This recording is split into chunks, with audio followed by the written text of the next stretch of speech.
Seen that the United States government is almost $40 trillion in debt. And somebody just asked me, why is that so important? Why does that matter? Here's why. We'll talk about it. We'll unpack it. So the United States government borrows money that it does not take in taxes. That's how it incurs debt. Since the revolution, the United States has incurred about $40 trillion in debt. Why does this matter to you? Well, over time, as the debt increases, it can have upward pricing pressure on interest rates. It can push those interest rates higher. And it also has the ability indirectly to devalue the United States currency because there's so much currency in circulation that over time, it can really degrade the amount of that purchasing power through inflation. So what's going to happen is your money is going to be worth less over time. Next thing, to repay the debt over time, if the government wants to avoid that inflationary pressure upward and that pressure on interest rates upward, it's going to require you to pay more taxes. I don't know a lot of people that like to pay more taxes, even though as a society, I get it, we do need them.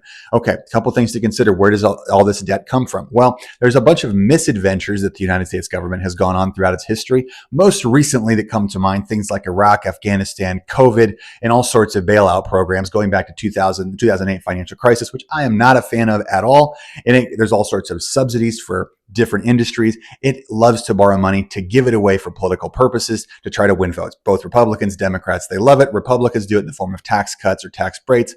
Democrats tend to do it in the form of direct spending or welfare programs. And healthcare is all wrapped up into this. The next thing, the U.S. government federal budget has three primary categories. In order, the biggest one is Social Security, payments to old people. The next one is healthcare, Medicare, Medicaid. And the third one is defense spending. And I know, I've heard the objections. I know that there are line items where, yes, Social Security has a specific tax and medical programs have a specific tax as well. The problem is where those originate from is the U.S. government has created entitlement programs that it cannot afford to pay based on the productivity of the country, even if you tax billionaires at confiscatory rates.